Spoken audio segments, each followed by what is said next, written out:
Guess what, beautiful people? Acting is the art form of life, and I'm pretty sure I've been studying it my whole life. I'm Ann Pirvu. I'm a professional actress and journalist. I love the creative arts. I love learning, and I love imparting what I learned from this incredible, collaborative, connective medium. And when you study people for a living and appreciate academics as much as I do, you collect interesting life lessons worth sharing. Things I wish they taught in school, like how to think, not what to think. Understanding our emotions by accessing and harnessing our inner resources. Finding that personal voice, our spark, and the confidence to share it openly with the world for all of our greatest benefit. So I created Pep Magazine, a digital wellness magazine geared towards inspiring youth to do just that, to put some pep in that daily step and make a mindful, positive lifestyle a priority. Pep Live became the next logical step. Welcome to the Bouncing Up Place, a weekly forum where we engage in meaningful conversations that educate, empower, and elevate. An open, safe space to be who you are, this completely interactive, judgment-free zone recorded every Soul Sunday on my Instagram Live account with anyone that wishes to participate, share, and learn from one another with kindness, sensitivity, and curiosity. Are you ready, sparklers? Let's pep life.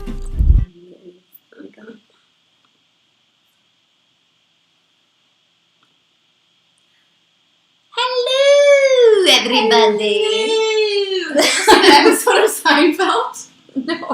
Oh, where he's like talking for his tummy, and he's like, "Hello, la la la."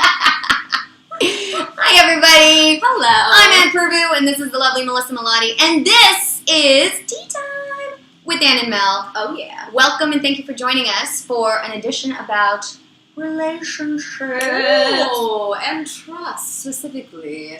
Oh God, that's hot. I God, know, that's hot. I know. That's why I haven't taken a sip yet. I keep going to. I'm like, nope, too hot. Sorry. It's so good. I should have put an ice cube in there. No. This is going to be great. This is going to last us for the entire lovely hour of us being here and discussing something very important, because that's what we do here on Pep Mag and on Soul Sundays, our other broadcast. We talk about meaningful things. We have meaningful conversations with people all over the world. Awesome peeps like you. And today we so happen to be talking about trust. A few weeks ago, we actually had a Soul Sunday topic, if you scroll down on our channel, specifically addressing trust. And today, as Melissa and I were trying to figure out what to talk about with you guys, because what we do every week is we answer your questions about relationships, I so happened to stumble over a fascinating podcast that the lovely Brene Brown, a fabulous social researcher, multiple published author, and scientist, research scientist. Yeah, her title, I wrote that down, Grounded Theory Researcher. I went, that is a really cool job. That if I wasn't into performance, that's what I would do. Absolutely. Yeah. And her work basically combines academics, research, and people. Yeah. And society and social norms, and most of her work focuses on vulnerability and courage. And what we're going to be talking about today, because there was a lovely question that I asked on my Instagram, and you will not believe what people want to talk about. Basically, what I asked on Instagram, @Ann Pirvu, in anticipation of our lovely conversation was, what do you value most in romantic relationships? Check this out. Medici.Crown says, respect and trust. Can there be a healthy relationship existing without it? Never give up a crown. Trust. Always _rain.prairie. My mans must know what my favorite food is pizza. Excellent. Not trust, but you trust him to know what you want. Hey, if you don't know your favorite food, then is he really your man? Literally, right? Marglo Terrens, at Marglo Terrens says, trust, honesty, and communication. Alfred Ramsey says, honesty, compassion, communication, and support. And then Louis David _OK says simply loyalty and love, which have a lot to do with trust. As we are going to be breaking down today for you guys the anatomy of trust. And it just so happens that 80% of you want to just talk about it. So we're going to try our best to just sort of unravel it as succinctly and as clearly as possible. If you happen to have questions as we go along, that is what this little chat box is about. Get in there and start talking. That is kind of like there. I'm so camera left and right does not register for me. Like no, I just don't get that down yet. So my brain doesn't work that way. To us, everyone watching, it's right here. Yeah. But to you guys, it's over here. It's like it's weird. It's like a mirror. It's mirrored. Yes. Whoa. Are we qualified Inception. to talk about this? Inception. Inception. Man, that has been a theory, like something everyone has been talking about this week. Oh no, this is us. Keep going. Okay, cool. I'm pulling up the chat here just to make sure that I have everybody down. Love and Pirvu, how are you, sweetheart? Mwah! Welcome, Angel. Welcome. Germany's in the house. Sorry, what were you going to say, my love? Oh, it's not relevant. But what I want to say, it doesn't matter. Forget it.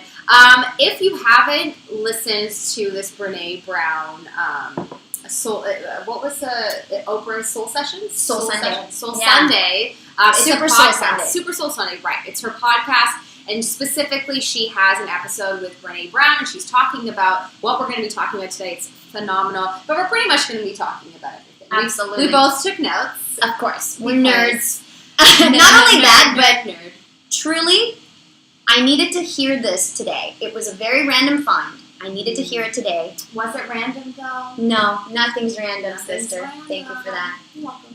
But the breakdown, I think, is so worth talking about. Her breakdown, and then we'll add, our little 2 cents in there.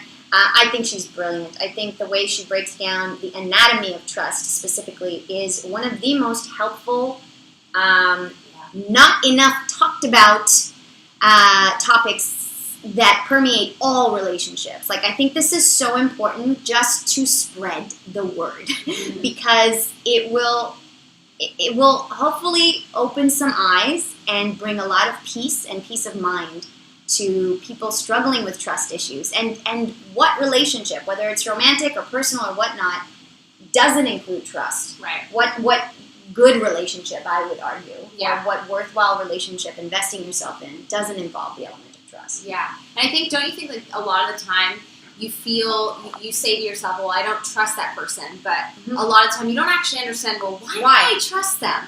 And what I really liked about this article is that it truly breaks it down to such a simple science so you can see, maybe this is the reason. If you can actually identify the actual reason why you don't feel like you trust someone. It's really cool. So we're going to be going over all of it.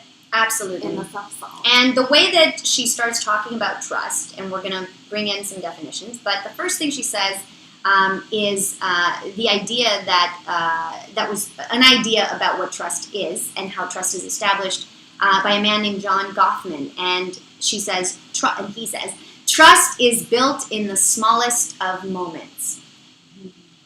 I really want to start there because what I think a lot of people, when you think about relationships, right, we tend to look at the big picture in a sense, and because we are reacting oftentimes, instead of just understanding and, being at peace with what's happening around us, we tend to, especially at first, and especially the younger we are, react to what life brings our way, right? Yeah. We don't intentionally gather people around us to we just take what comes at us and either like it or not and sort through that, usually, right? That's what happens. Yeah. So this notion that trust is built in the smallest of moments is not immediately obvious because we think about, what's my opinion of this person over time? That's how you establish a relationship, right? Longevity is directly linked to trust in a way, right? But in what way can we actually, enforce longevity? Mm-hmm. And I think that understanding that trust is built in the smallest of moments is, first and foremost, incredibly valuable. Yeah, I think it's actually directly correlated. Not even, I think it's for sure, and especially just breaking it down the way that she does. I think it's just, even just looking at the fact that every single person on your Instagram said trust, honesty. Like that just says it there, that across the board, that is probably, if not, the most important thing in a relationship. And maybe the reason why relationships don't last as long, that's a bold statement, but it's possible that without all of these qualities that we're going to go through, maybe that's why relationships aren't able to last, because there isn't like a full, amount of trust. So she uses this amazing acronym that we're going to go through. Do you want to go through like one by one? Yeah, we're going to go through one by one for sure. So it's called braving. Get out your notebooks, guys, because this is so cool, and you're going to want to write it down, and or you can actually, we'll have this episode on here for a bit, so you can always watch it after. Absolutely. But do you want to start with her definition of trust? So this is the best way that she explains what trust is. Okay, guys? Check this out. Trust is choosing to make something important to you vulnerable to the actions of someone else. We literally wrote the same thing. That's so funny. Great minds. Great minds. Just pointing that out. This is why we do Tea Time with Ann Mel, because we are on it, guys. On it. Trust. I love this. Yeah. Honestly, I love it. It's a perfect definition. Choosing to make something important to you. So every single one of us have things that matter to us, okay? When we trust someone, we take those things that matter to us and we risk them at the hands of someone else. Because if we trust them, we assume that they're not going to betray us by hurting us with not respecting what's important to us, right? So I love that definition. And so, conversely, distrust is what I have shared with you that's important to me is not safe in your hands. It's not safe with you, right? So you don't respect what's important to me. You don't care about me. Sorry, but that's really what it comes down to. Right. You know? And then she breaks it down into braving. So, my beautiful Melissa, let's talk about the first letter, B. So we're going to go through all the different elements. There's 1, 2, 3, 4, 5, 6, 7 of them. Here's number 1. B stands for boundaries. Boundaries, girlfriend. Boundaries. Here's what Brene says. I trust you if you are clear about your boundaries and you hold them. And you are clear about my boundaries and you respect them. Yes. There is no trust without boundaries. So what this honestly entails to me is that you care about me, therefore take the time to understand what inspires me and what doesn't, what I want to do and what I don't. Like, these are all boundaries, right? These are all things that I'm comfortable with, that I'm not, where I come from, where you come from. Like, all these differences are being reconciled and respected mutually. That's how I took that. Yeah. You know? Yeah, and we always talk about, we've talked about our own personal situations where we had said that we weren't cool with something in our relationships or friendships or whatever, and we've set, but by setting that boundary, you can kind of see whether you can trust them or not. And we've been rather lucky with our, at least referring to my friendship, that, I was able to say, okay, I need to, not talk to you and see you all the time. And then, it was respected. So, absolutely. And you know what's funny? Actually, I love this about you. Melissa's an amazing communicator. And I love communicating. I love people that can communicate. So, ever so slightly, some weeks, even in our work together on tea time, I suggest something and I go, hey, for tomorrow or whatever. And then every once in a while, Melissa will be like, Ann, I'm so sorry. I just can't deal with this. This week has not been a good week for me. I don't want to do tea time this week. Please forgive me, but it would be nice for me to just have a moment or to regroup and just be by myself for a bit. Yeah.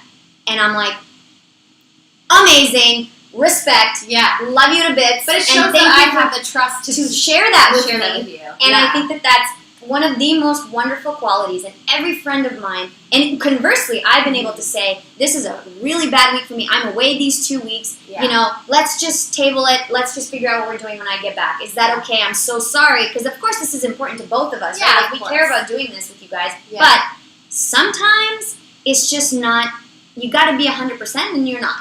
And I respect tremendously someone that has not just, the intuition to flow with things, but has, knows themselves well enough to know what's best and asks for it in the most respectful manner for both parties, and then there's a mutual understanding of that. Yeah. You know? For sure. And it's that boundary thing that I've always respected. And I respect people that know their own boundaries and that know someone else's boundaries. Yeah. Because I think that's equally as important, you know? Yeah. Well, I think also, you know, when you come to respect yourself and know your boundaries for yourself, and you respect your own boundaries, then other people easily respect you and join in, right? Yeah. So I think it does also start with respecting yourself first and being able to set boundaries for yourself. And then ultimately you'll be able to see whether, you know, if someone respects it or not, and then that's, you know, how you can tell whether you can trust them or not, really. Brilliant. So That's intrinsic. Boundaries are intrinsic and it's got to be mutual in trust. Number 2.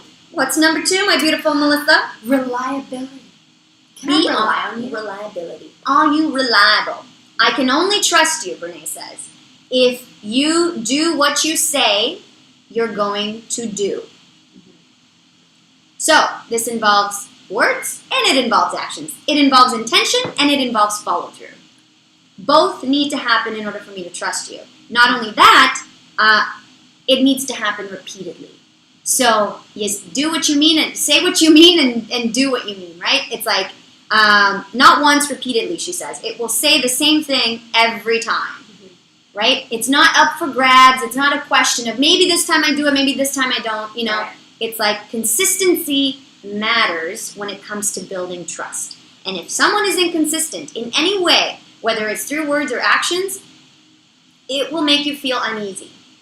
It will make it will put a strain on the relationship. If that makes sense. Yeah. I think that's also, you know, where we built a little bit of trust, because we both said we're going to do tea time once a week. And look, we've done it. We've only taken maybe 2-3 weeks off. Like, we've been doing it consistently every single week. And we both said we wanted to do it, and we both have kept to it. So Absolutely. Building up the reliability there. Yes. And truly, you know, think about this in the corporate world, for example, right?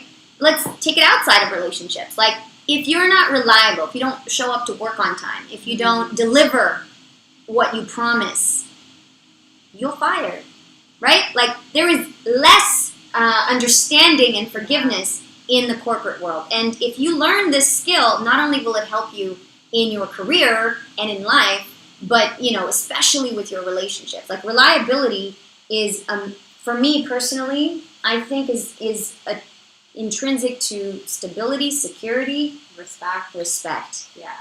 Actually, I have a really interesting example. I have a girlfriend whom her boyfriend is someone that's always on time, and she's not like that at all.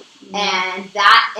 And he doesn't feel like he can rely on her to be on time, they've constantly struggled with not really trusting each other, and him being upset with her because she hasn't really put in the effort to, you know, really show up and say what she's going to do and be there on time. And so we have had these chats of that is putting a strain on your relationship. He's feeling like he can't trust you because you're not reliable. Absolutely. Right? And now listen, these other parts that we're going to break down for you sometimes all work in tandem. So if you're lacking in one area because no one's perfect, right? Yeah. It's okay, but the willingness to get better at it and respect each other and build trust is how you build relationships. Sure. No relationship is perfect right off the bat, right? You don't have to be perfect, but you got to be willing to put in the effort that Melissa was just saying and talking about. And that's exactly what I said to her, because she's just someone that's always been bad with time. And I'm not talking like she does it purposely. Like, she just actually isn't really good at measuring time. Right. And like, I've tried, like,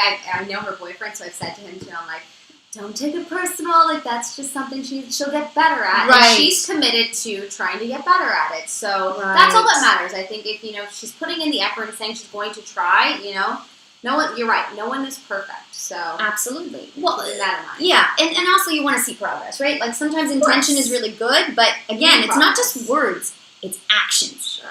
Put it into action so I trust you. Right. It's like, exactly though. Action. Absolutely. Yeah. So we went through braving. We are breaking down braving, which are all of the 7 elements of trust that Brene Brown is talking about. So if you're joining us for the very first time, we're up to A, which stands for Accountability. Accountability. You say you're gonna do. Oh wait, no, that's reliability.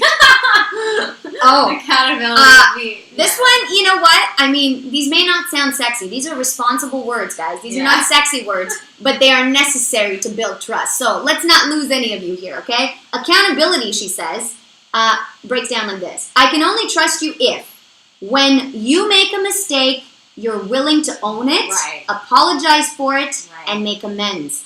Also, I can only trust you if when I make a mistake, I'm allowed to own it, apologize, and make amends. No accountability, no trust. Right. That's actually something I really liked about you because that is something that I practice. I practice when I'm wrong, saying that I'm wrong. And that's a quality that you also have. And I noticed that when I first met you, that's cool because not a lot of people are like that. Not a lot of people can be confident enough to say, I'm wrong, it's okay.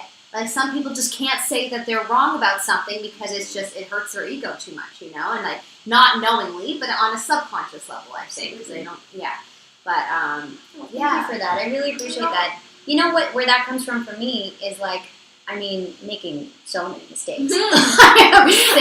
And just being like, you know what, like even forgetting people's names, I've just learned to apologize and be like, I'm so sorry. I know you know mine. Yeah. I'm an asshole. I know you know mine. Because I'm a star. No, not even. It's because I'm absent-minded klutz.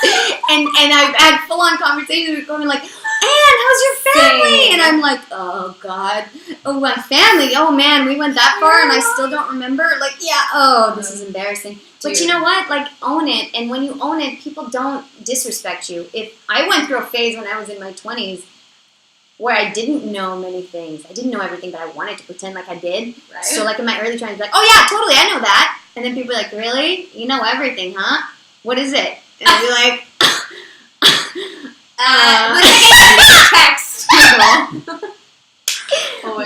But I've learned to just say, okay, shoot, I don't, and I'm sorry. I was trying to like be a little smarter than I am. I apologize, but and you know what?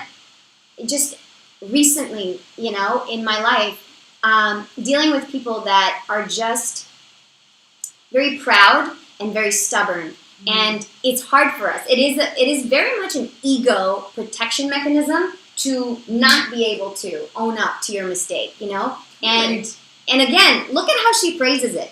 Own it, apologize, and make amends. It's not only enough to say the word sorry, right? It's like explain what you mean and how you're owning it, what your part in it is, and then make amends, which means I'm not just explaining to you what I did wrong. I'm trying to fix it, and I'm reaching out and I'm saying, what can I do for you to make you feel better? Mm-hmm. These are all components of it that I think are lost in the art of apologizing. Everyone thinks, well, I said I'm sorry.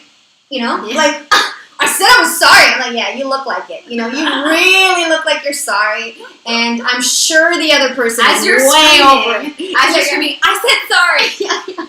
That's not being sorry. No, but truly, and I love that she breaks it down in those three things because they have to work together for an apology to actually land on someone and for you to be like feeling better about it and go, okay, well, here's how I messed up and I'm sorry and as well. And, what can we do to make each other feel better? Like, I think that that's so awesome. And the fact that, there's another breakdown that blew my mind coming up for us. So let's keep going through braving, guys. So we've got boundaries, B. R, reliability, A, accountability, and we're up to V, vault. The vault. You know what the vault is, my beautiful friends? According to Brene, it breaks down to you respect my story and you respect other people's story. Yeah. Which means what I share with you, you will hold in confidence. What you share with me, I will hold in confidence.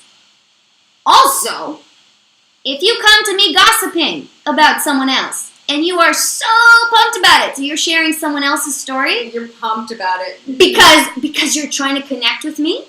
You're coming at me with gossip, and you're like, oh my God, did you hear about, this person's struggle? Oh man. Oh, it's so bad. It's so bad. Yeah, right? It's bad, right? And it's like, yeah, right? We're looking for connection here so that we can all be friends. Yeah. When we're bonding over someone else's struggle, that also does not establish trust. Yeah. because you're not respecting someone else's story. It's not your story to tell, yet you're still telling it. So how can I trust you? How do I guarantee that you're not doing that with what I tell you with other people? Sure. I never thought about it that way. But I have been in situations where I've listened to gossip. Yeah. I've listened to gossip. Actually, recently, when I was on my trip to Saskatchewan, I'm sitting in a boat. I'm in a boat, and I'm listening to conversation. That's like fairly incendiary. Is it family gossip, though? No. Oh. Old friends talking about each other, going like, oh, I have this person's best interest at heart, but oh my God, they're fucking up their entire life, their career, their everything by dating this person. This is fucked. This is so fucked. I'm sitting there going, all right, this is not getting us anywhere. You perpetuating this information and then focusing on it in such a negative way. And I remember saying, like, actually, it's nonsensical for us to keep talking about this. You know, a true friend protects another friend. Right. So, yeah, this is getting a lot of airtime. Was, you know, like, this is really messing up his career because he's dating this person, and it's really getting a lot of airtime, right? And the negative airtime. And I'm like, yeah, you're giving it. You're doing it. This, also negative airtime, accomplishing nothing. I want no part in it. And I remember it was actually very well received, that comment, you know? And it was nice because I was at my wit's end going like, ew, I want to puke. I don't want to listen to this anymore. But again, it's no one's fault, right? Like, it's not that these are bad people trying to hurt each other. It's like, yeah, sometimes two friends get together well-meaningly discussing another, and it just gets to a dark place where you're like, let it be, you know? Whatever they choose to do, respect them enough that it'll be their choice, and we've talked about it, and it's, you know, yep, you want the best for them, and let it sit. Let it be what it is and move on. Yeah. I find that, like, if you ever find yourself in a relationship like that, where you're both, like, just gossiping about someone else that you know, like, I think, like, try to be aware of the fact that that's a sign that you actually just don't have much in common with this person. I love that. Yeah, like, that's that. What did she call it? Because we both wrote it down. So Brene calls this kind of bonding between people common enemy intimacy. Common enemy intimacy. Oh, yes. Built on not liking the same people. And it's funny because another thing I was going to say is that, like, I do think that this is encouraged in society. Unfortunately, this is like, I was like this growing up. Sure. Like, Drama is exciting. And Drama I is went to juicy. art school. Like, man, was everybody talking about everybody? Like, it was the most dramatic experience of life. I would not recommend much. But, you know, like, I do think it is sadly a part of the society's way of interacting. So I think like knowing that. Now you're aware to that. I think everyone watching, like, now you can choose whether you want to participate in that or not in the future, and also realize if that is happening, if you find yourself in that place, maybe think, oh, maybe I don't have a lot in common with this person. Like I just think that if you are doing that with someone, you're probably not the best of friends with them. Absolutely. Because why else the other person that you're betraying? Because you are betraying the trust of somebody that is a mutual friend of yours, or whatever. And it could be, listen, it's not that you're well-intentioned, but sometimes juicy details are hard to pass up, right? What Brene is doing, which I think is brilliant, is encouraging us to create healthy trust in relationships, not just, you know, common enemy trust and intimacy. Healthy trust, and this notion of the fact that, you know what, gossip, we all know gossip is destructive, but it affects trust between friends, period. Like, it actually breaks down the fabric of trust. I never thought about it in those concrete terms before she mentioned, right? I know, she blew my mind. I was like, oh yeah, I guess like when I see people that are gossiping, like I think, oh, like I don't want to tell them stuff about me because those are other people. Yeah, exactly. And it's like, why am I so uncomfortable sometimes? You know, this is fun and juicy and like, ha ha ha, we're gonna have a laugh. But why am I actually uncomfortable? Yeah, this is why, because I don't trust these people with my information. You know what I mean? Not only that, but like, I'm a pretty open book. Like, you know, it's not that I don't trust them with my information; it's that I don't respect their choice of how they're dealing with the information, handling it. Do you know what I mean? It's like, it's one thing to know something, it's another thing to like spread it and like put it out there and like, you know, like we all pass judgment in one way or another, but the minute you pass judgment in public, that becomes like, it affects the person more, right? It's more disrespectful to the other person, in my personal opinion. Yeah, for sure. And I just don't want to hurt people that way, you know what I mean? But if you don't even know that that's what you're doing, isn't it fascinating that like, we just go through life and we don't really think about this. I know, it's wild. You know what? So, like, I just my brain is logical like this, and so I do love that she broke it down in such a simple way because it's like and science to the point. Like, it's so clear. I love this so much. So we went through. We're halfway through Braving, guys. We went through B for boundaries, R for reliability, A for accountability, V for the vault. We're up to I, which stands for integrity. I love this one. Courage over comfort, practicing your values, not just speaking of them and projecting them. Oof. Oh, yes. This was actually, this hit me home today. This actually, just in my own life right now, with things that are happening and things that I've been thinking about and things that I've been realizing, I need to come back to for myself because these are like part of the fabric of my soul. This particular section of integrity is like, I think, one of the hardest ones to put into practice in real life.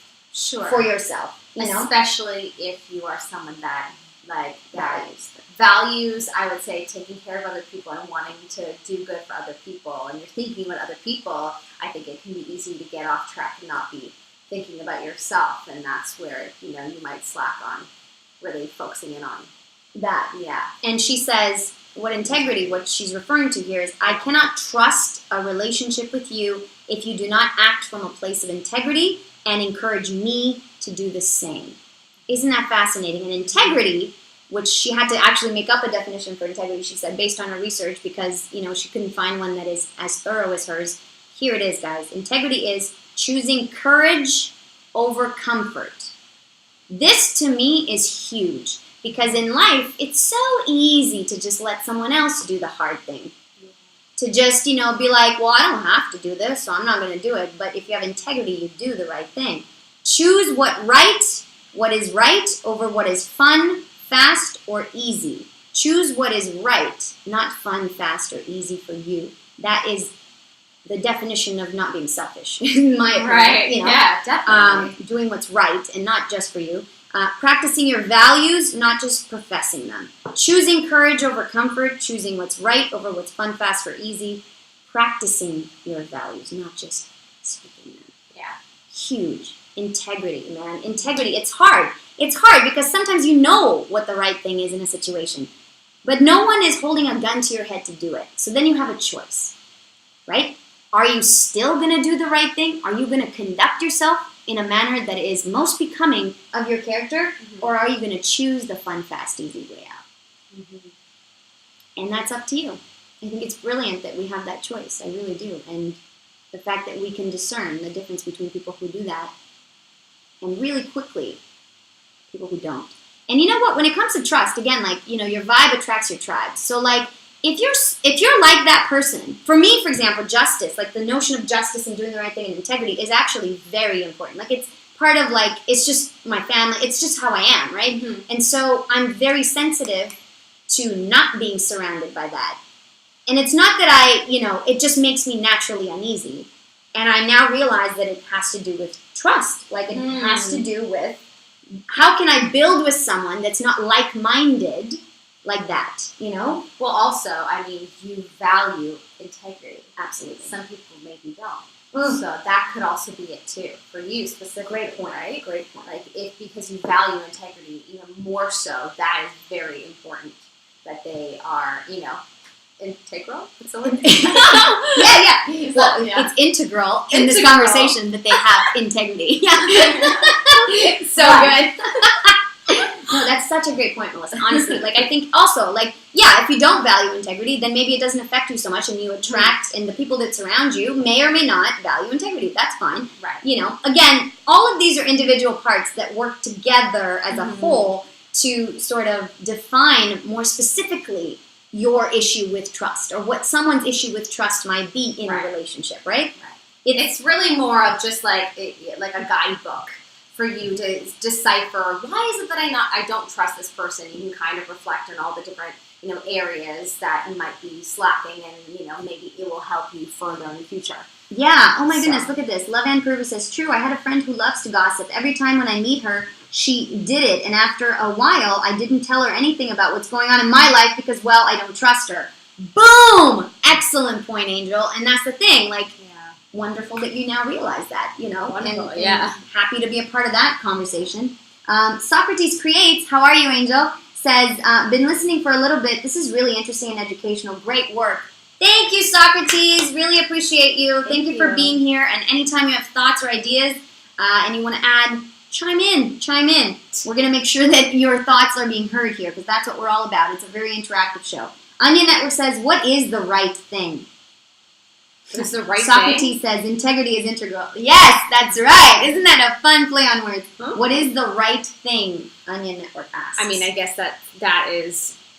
the right thing over fun, fast, and easy. I have a very direct example. Sure, go for it. I was in an 11-year relationship, and it broke down, and it was a shock to the system as it happened. And because I unconditionally love this person, and I still do, in that situation, the easiest thing for me to do would have been to be angry, to hate, to never speak, like to just part ways and never speak to this person again. But because I unconditionally love, and the right thing when you're with someone for that long is to understand that whatever they do is much more complex than just cut and dry, you know, being an asshole or whatever, you know what I mean? And that you're also a part of it. To own your part in it and respectfully part ways is the right thing to do, even though it's incredibly hard. And it was incredibly hard. And to this day, I can honestly tell you, I'm very proud of myself for how I handled that. Very difficult time in my life. Because I did it with my integrity, with what was important to me, despite the fact that everything else was out of my control at the time. You know? So to me, doing the right thing is always acting for the greater good, conducting yourself in what you know are universal truths, not just your personal truths, but universal truths. Be a good person. You know, don't kill anyone. Universally, you know, give people the benefit of the doubt when you can. Own up to your own part in any relationship, breakdown or otherwise. You know what I mean? Like, these are all the right things to do. Never just blame. It's never just one person's fault. You know, like, don't just like hurl crap at them and be like, you were wrong, because that's not the right thing to do. It's not true. It's not fair. You know? And by tuning in is how you will know what the right thing is for you. Absolutely. Right? Like, just getting in even simpler, like, what is the right thing? Only you will know. The right thing is different for each person. Yeah, You but will there know are what's some right. things that are universally right. Yeah, oh Is yeah, what I'm like, don't talking kill about. someone. Yeah. Like, it's like some very big blanket issues that you Sure. just should not do. Or Yes. don't blackmail someone. Don't sabotage someone. Yeah. Or don't, Like you the know, hurt their family. commandments. Yeah. Like, on a general note. Yeah, like those are very good guidelines to what Yes. we would say the right thing to do is. Yeah. But for sure, Mhm. what you know is the right thing for you, what's important to you, how you were raised. Right. Treat someone with the same respect that you would want to be treated. You know. Yes, agreed. Yeah. Yeah. I So mean, wow, what a great. Thank you for that. I was meaning more on, like, if you were to do a business deal, Yeah. tuning in, like, what feels right to you is the right thing. That's more what I meant by that. Fantastic. But on a universal note, yeah, there are principles. Fantastic. That's a really great point. Let's Yeah. go on to N. Non-judgment. Isn't that funny that we're talking about judgment just a second ago? Oh. N stands for non-judgment, and she says, I can fall apart. This is so good. Yeah, so good. I can fall apart, ask for help, and be in struggle without being judged by you. And you can do the same without being judged by me. This is what I love about my group of friends. I'm going to say every single one of my friends that I keep close to me, which isn't many. There's only about 4 of you, including Ann. I'm exactly the same. Right, that I feel that I could do, say, be whatever, and they won't judge me on it. They'll give me the benefit of the doubt. They'll whatever, you know, like, those are your kinds of people. Strive for that, man. I think so. Yeah. And it's something that we can all work, you know, together to do. You know, all you have to do is set an intention to be in non-judgment. Like, what I find amazing is the fact that in this society, we're living in a fast-paced society where judgment is at every corner. And we're encouraged, as part of individuality and our understanding of individuality nowadays, to make judgments, to figure out who we are, go for it, be ourselves, and that's all great. Like, don't get me wrong. It's awesome to be an individual, follow your heart, go crazy, go crazy, you know what I mean. But there's this other side of it that encourages people to just speak their minds on things that they have no business speaking to. Mm-hmm. It's not theirs to speak to, right? Mm-hmm. And we forget that, I think, in that effort to encourage each other's voices, to be louder and to be freer in this society, right? So there's a responsibility there, and there's a practice that we can all engage in, and it is a choice to, like we do on this program and on Soul Sundays every time, non-judgmentally have discussions, meaningful discussions, Mm-hmm. And it's so wonderful to have people like that in your life. To have people that know the value of that, and it's not only wonderful, but it's healing. It's so healing. It's so healing, and it's so freeing, and it makes you feel like you can fly. It really does. Like, genuinely, Ann and I were always like, I love you. Look forward to seeing you because it doesn't matter what I will say.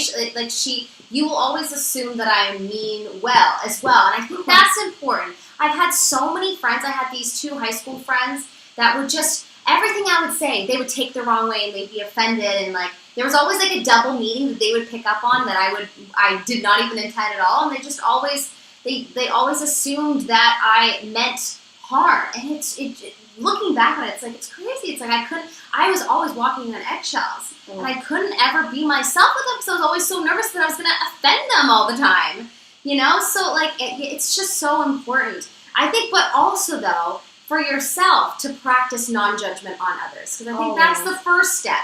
Is for when you're around anybody, allowing them to be as they are and trying to just shut off the narrative in your brain and just not judge them and just allow them. So I think that's the first step.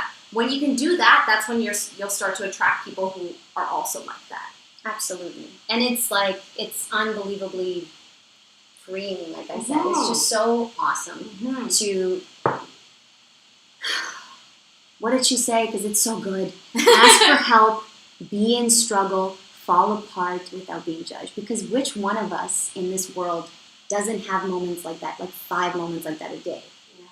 It's always happening. Emotions a day. Yeah. I'm always there's always some kind of struggle, for example, but your attitude about it and being able to have that support system in non-judgment is amazing. Yeah. It's amazing. It really is. And I don't take it for granted.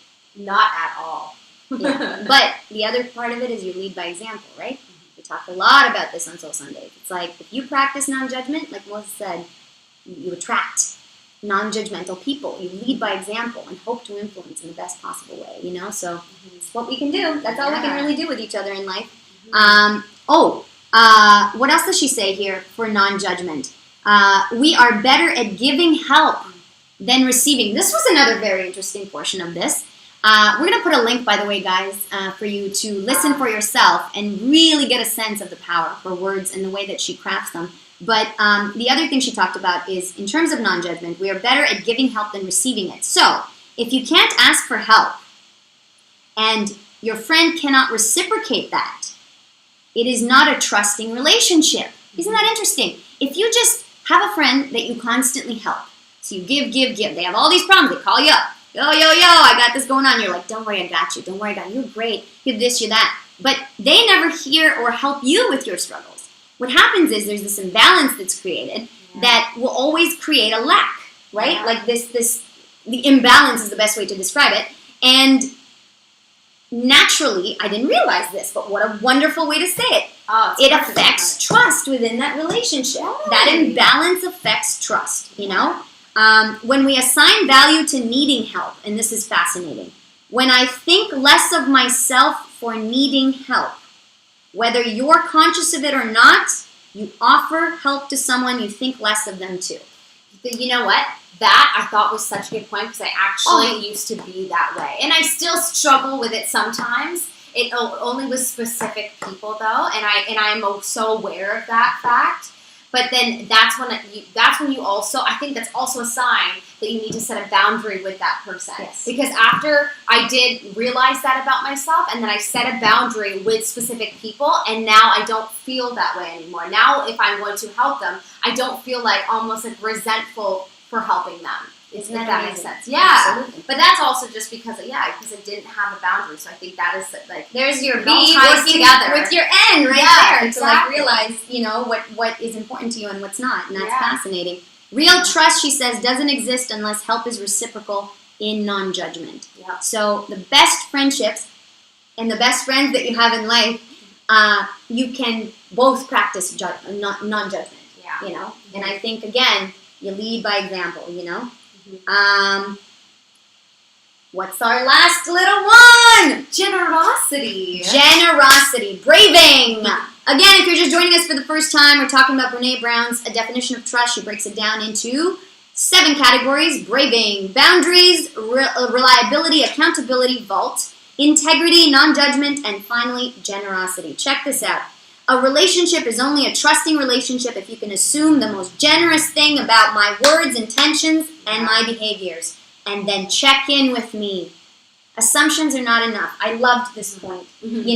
Not only do you have to come from a place of, I know this person is my friend. They obviously have my back. They obviously mean the best for me. Mm-hmm. But you also have to check in with them and confirm that. Mm-hmm. And I always say, as intuitive as you can be in a relationship, it's not about what I'm feeling this is about.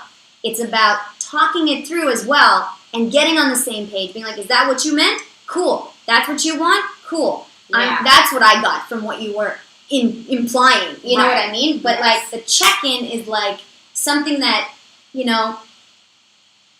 is like at the heart of every miscussion in a way. Totally. You know what I mean? Like, it's Yeah. fascinating to me, even watching interactions with people. Like, I sometimes feel,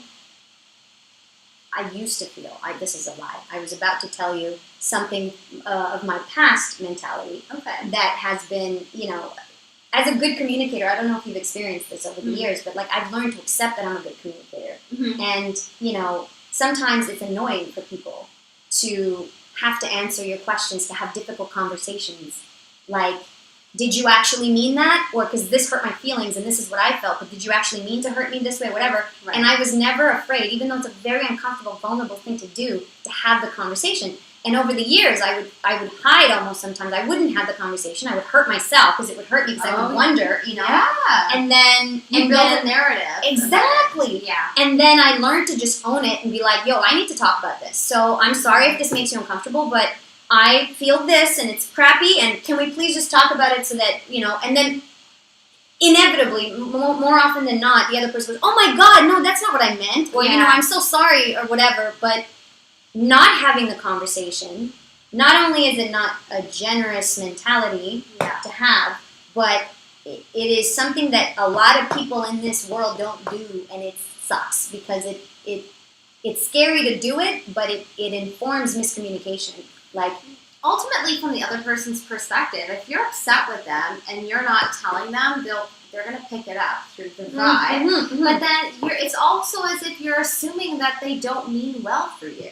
And that, to an actual good friendship can be really hurtful to the other person if they really didn't mean any harm. And I actually, I can even give you a specific example in my relationship with my boyfriend that we had this really bad, not bad, not horrible. We had a fight last weekend when we were in New York. And we were just we were fighting over, he misunderstood something that I did, and he thought I meant something else, okay? And I kept telling him, and kept saying to him, I'm like, I didn't mean any harm. I didn't mean any harm. Like, why are you so, I said I'm sorry.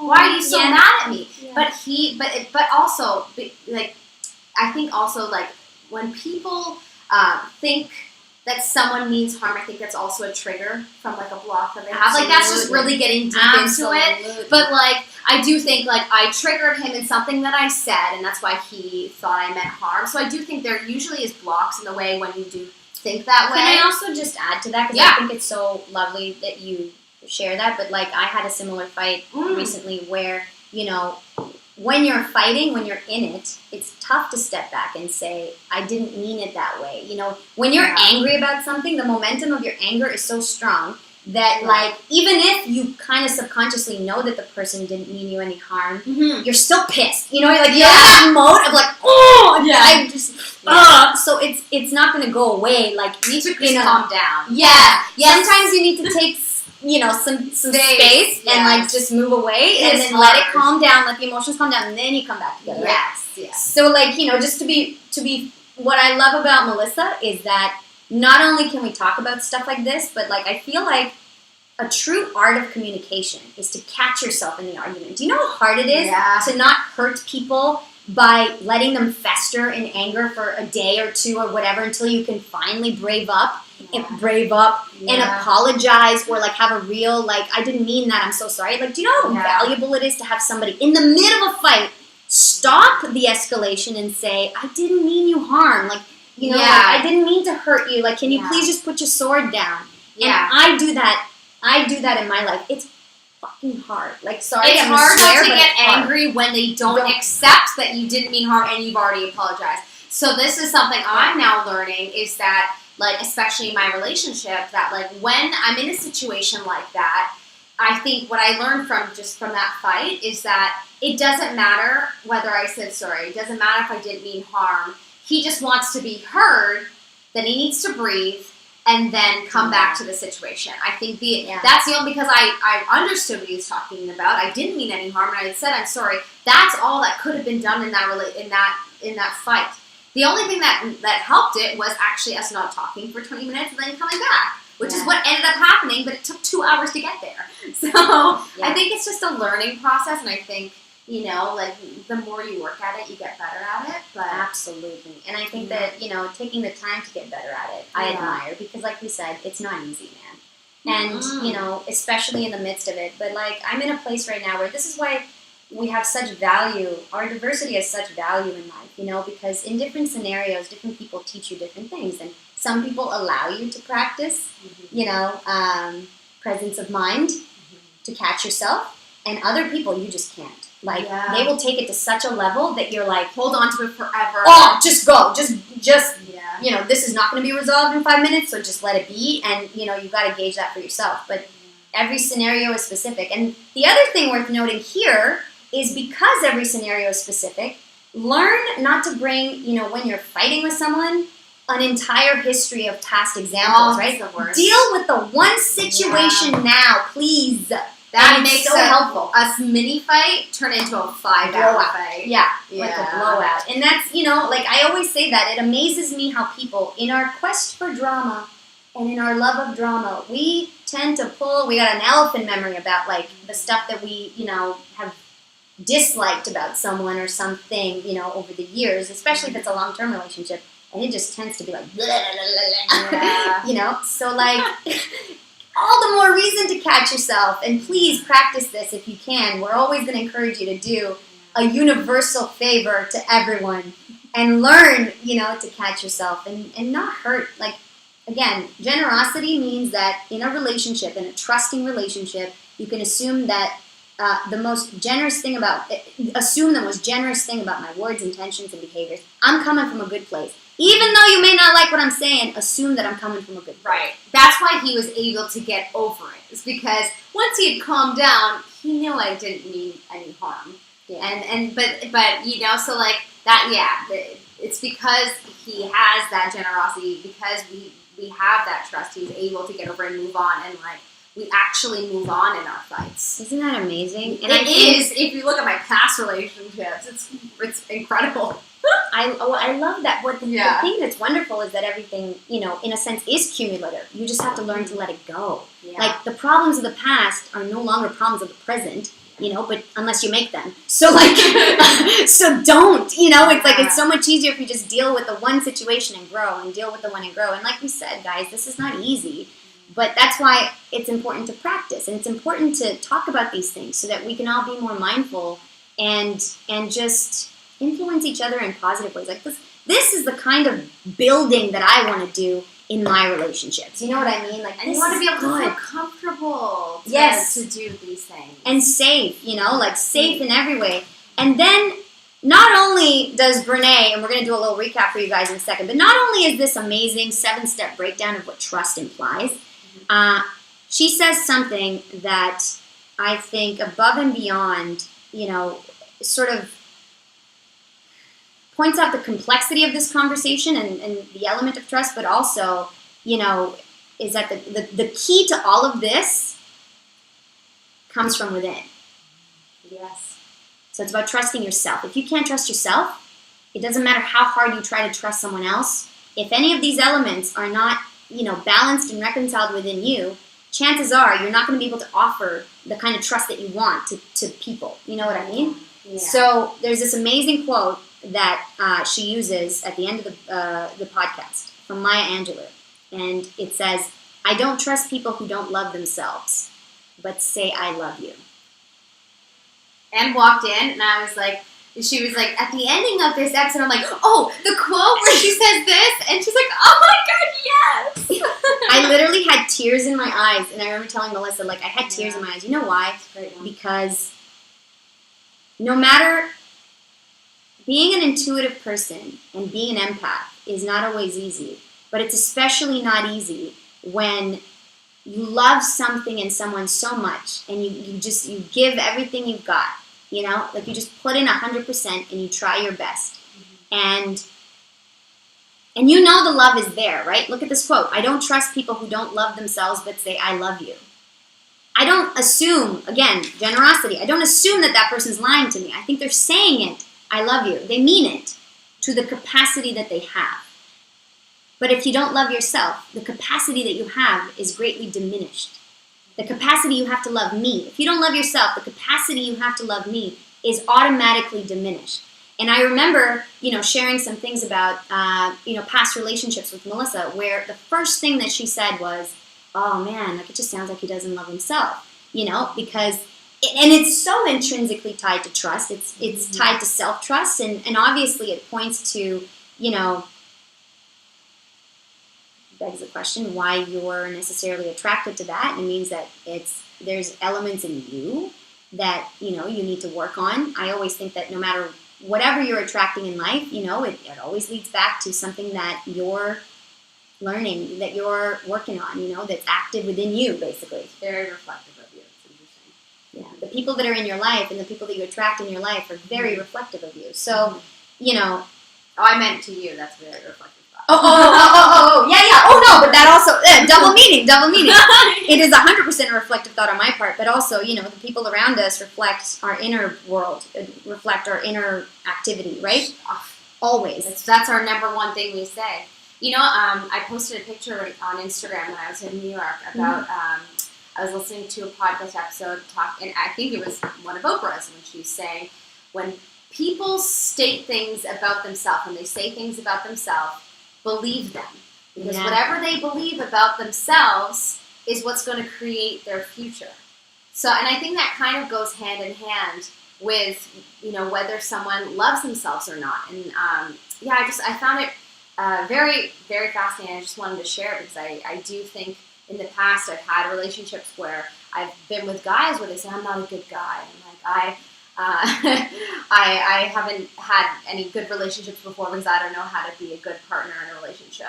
But in the moment, you don't want to believe that because you want to love them. But truly, if someone is actually saying that, that's A, saying that they don't love themselves, and B, saying that's what they believe about themselves. You need to believe it too, because that's it. A belief is what creates someone's storyline. It's what creates someone's life. So if someone is saying that about themselves, that is what inevitably is going to be created for them. Transpired, yeah, for them, exactly. See, the thing that I love that you just said that, and the thing that I struggle with personally is the notion that I truly, in the depths of my soul, believe that people grow. And I always allow for that in my relationships. Mm-hmm. So just because in this moment you say this and you believe this doesn't mean that you can't change your mind. Down the line, a month from now, you can learn, you can grow as a person. the tough thing that happens when you have that kind of an attitude and knowledge is that you need to remind yourself that you're not that person. So even though you believe in them, they might not believe it themselves. So this change that you think is possible or that you are clocking needs to happen for their well-being can only happen at their hands. So it's not going to happen on your time, and you hoping that it happens, for the sake of your relationship is just that. It's a hope. Could be that you're also just not trusting the flow, because you'll know what's right for you, like we were talking about. Change is hard and hard to let go of people specifically that you love. Yeah, so there's that balance of like allowing for change, but respecting the fact that, if you want someone else to change, that's out of your control. And, if they show zero signs of forward motion, no amount of you hoping that things will change is going to make that happen. Yeah. And it's very hard to accept that for someone that's, positive in the sense of like, I know, it's funny. I used to be made fun of when I was younger. One of my teachers called me Disney, and my friends subsequently say, even like the people that I have, my oldest friends, even from university, I have one friend that's in my life that I love. And I don't mind being criticized or being told the truth, but she said, I didn't quite understand you at first because I thought you were you were faking being so positive about people. You were faking being so nice. You were faking that all the time, seeing the best in everyone, right? Mm-hmm. And now I realize, knowing you for a couple of years, like whatever, that's just who you are, right? Like it's not something you're faking, because everyone, if you're too nice in certain situations, isn't that hilarious how people mistrust that? Oh yeah, the fact that you're just nice, that you're just a good human, and it's like, boy, you must be like really, But then what does that say about them? I know, right? I know, and that's why I don't get offended anymore. But it's a process of like really, really coming to your own and being like, okay, regardless of what anyone else says, I do see the best in people. And is it hard to balance sometimes? Absolutely. Because I've now learned over the years, it's not, even though I see it, doesn't mean they do. Yeah, Sam. That's that is so true. That is such a good point, really. But like, we bonded over this. Like, I think a lot of our past relationships, we have truly like just seeing the potential in people. We want to give them, the benefit of the doubt. We want to see them grow. We hope for that, but people ultimately need to see it in themselves first. And that's where loving yourself comes in. Yep. And this wonderful quote, I don't trust people. Isn't that amazing how loving yourself ties into trust? Mm-hmm. Everything ties into trust. I don't trust people who don't love themselves but say I love you. You know why you don't trust that? Because it's inconsistent. Because one day they might mean it, and then when they don't feel that love for themselves, they might not be able to share that with you, right? And they're not doing it intentionally, and that's the thing that's a misconception. You think that someone's a bad person just because they're not doing it consistently, but it's like, no, it's just they just don't have the tools, right? Yeah, they don't. If they can't love themselves, if they don't have enough love for themselves, you should definitely not believe that they'll have enough love for you on a bad day. When you're both having a bad day, if they don't love themselves, they definitely have no love to give to you on that day. That's for sure. Yeah, and this is why, everywhere I go, I want to encourage people to just live life with a kinder attitude, spread kindness and love around them, and understand that even though sometimes people do very stupid things to each other, they may not be as intentional as you think. And it almost always has some kind of tie, if someone does something really bad to you, to self-esteem, like to the way, but even if you know this, again, there's nothing you can personally do about it, but just knowing it helps you, create less damage in that person's life and in your own, like you can just let go of pain and hurt. Don't take things so personally, because they're not always nothing that person. is. Nothing. Eckhart Tolle calls it pain bodies. I love that. Yeah. When you see someone doing something bad, or they're bad in quotations, you see someone doing something, that you wouldn't agree with, like that, or that wouldn't, in the eyes of the world, be interpreted as something, good. It's because they're hurting. It's their pain body. It's it's always reflective as to what's going on inside them. If they were feeling good, then they would do good. Absolutely. It's as simple as that, actually. Well, and you're assuming the best in people by saying that. There's a generosity of your spirit there that's coming through, you know. But truly, we both want to encourage you guys to think that way.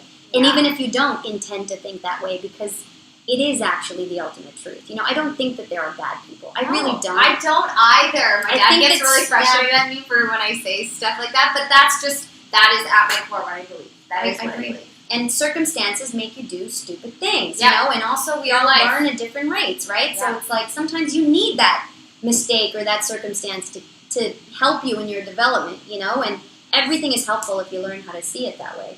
I think society brings up people in different cultures and different groups and different cults even, you know, like we're all developed in specific ways that create problems and pain bodies within our body, and that in adulthood comes out and we have to deal with it, and that would, you know, create essentially a good or bad person, but it's not. Absolutely. I don't think anyone is bad. I think we do things out of pain.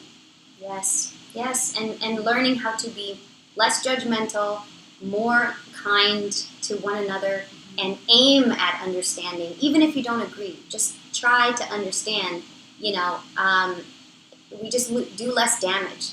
And we're able to be more resilient in that process, right? So let's say, you know, you come to a clarity and understanding that, you know, someone's betrayed you in a way. You don't have to harbor hate for them for doing that, right? You can, with understanding and kindness, be like, they're dealing with some things. And it's not about me. And yes, I'm dealing with the fallout right now, and there's damage. Yeah, you can put up the boundary of not seeing them anymore. Sure. But you don't have to hate them for it, or blame them for it, or go around saying horrible things about them in turn, right? Like, that's another, someone asked, you know, earlier what the right thing to do is.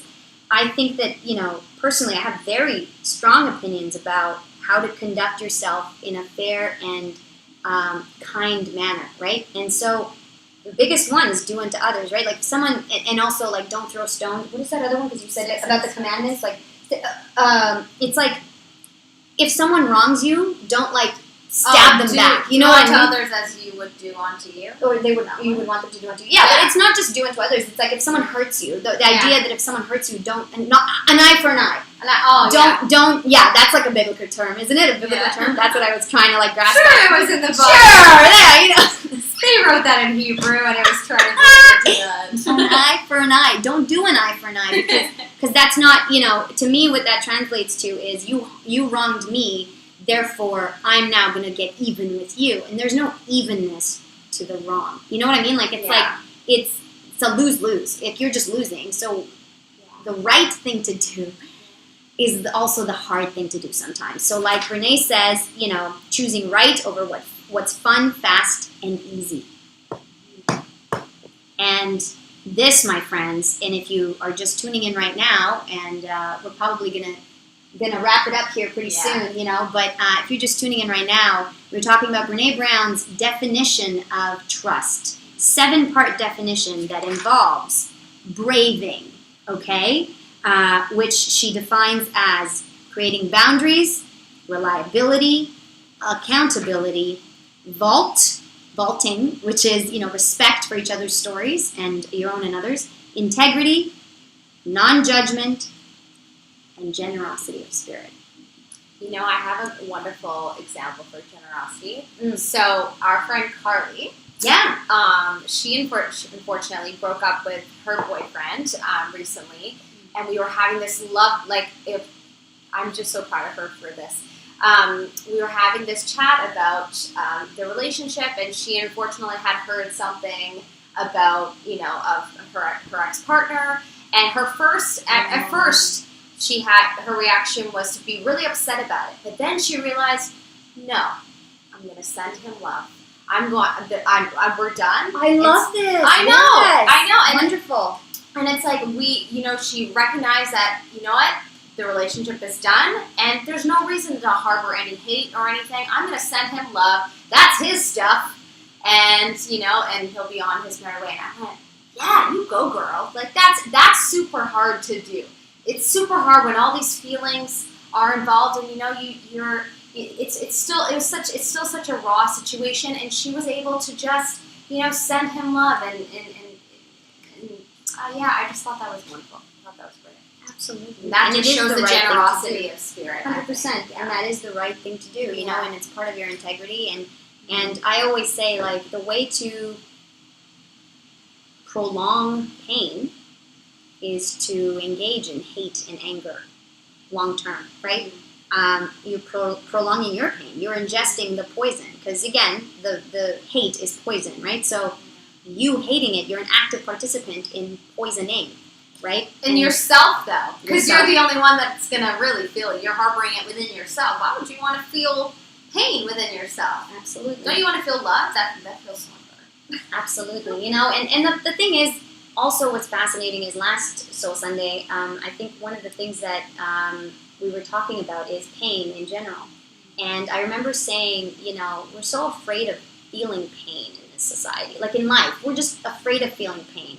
But the truth is that pain is the catalyst to our next chapter.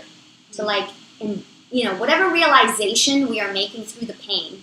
You know, when you know what you don't want, you know what you do want. Yeah. So if you allow yourself to transition through that pain and not be afraid of it and not hide from it, and I know it's not easy, man. It's so hard to think that way, but you have to think that way because you want to be your best friend and advocate, right? And so use the pain to catapult you into the new, into what you do want, you know, and don't ingest the poison. With every painful situation, a lesson is to be learned. Like, you will learn something from every painful situation and come out that much stronger. Better for it. Yeah. I honestly, Beautiful. I'm now starting to look at when I'm not feeling good. I'm like, all right, this is happening because a good thing's gonna happen soon, right after. So I'm trying to embrace it. You know? And you know what? Look at this. Onion Network says hate is something you learn if you miss love. Hate is something You learn if you miss love. Like, And okay. so if you don't have love in your life, that's how I'm interpreting it. Sure. You learn hate. Also, if you don't know the value of love, right? Yes. You just engage in hatred, which then just perpetuates even worse things. But what I want to add to this, my fellow Onion Network, is that to know love, there's no such thing as missing love if you engage in loving.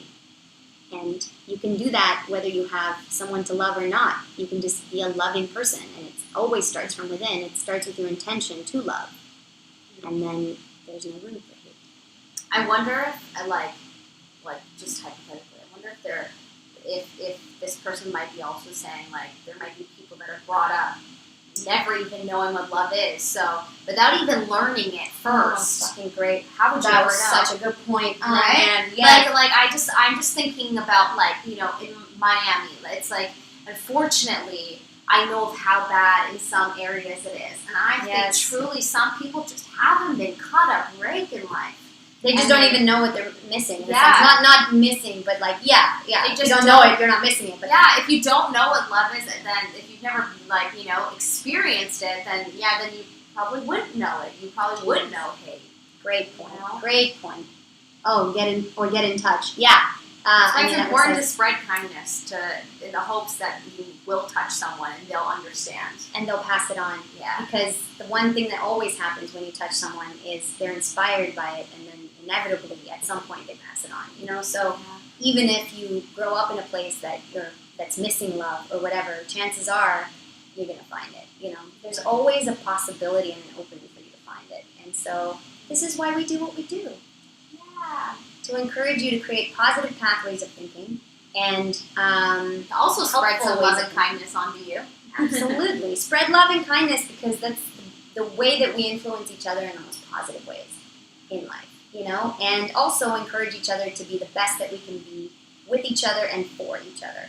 And I love you for doing that. And I love you for doing this with me. Oh, I love you, girl. Aww. Makes a big difference. Yeah, honestly. No, this uplifts my soul every single week. Me Look too. forward to this every single week. So Me too. I'm Genuinely. glad that we did this too, yeah. And I really hope that you guys enjoyed this breakdown. Also, if there's ever anything that you want to talk about, as always, message us at the Pep Mag.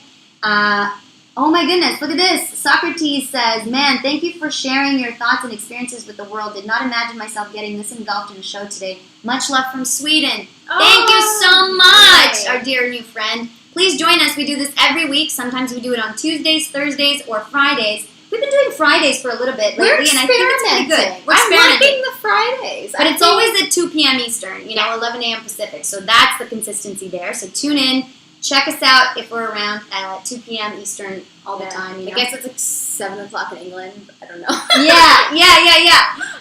The equivalent is. And whatever time it is for you now, just count an hour backwards, and that's when we usually do it at. You know what I mean? Yeah. But that means the world to us both. I know. Yes. Thank you, and that's why we do it. And not only that, but I think selfishly why I do it is because it reinforces my beliefs in the world, beliefs that I hope more people share.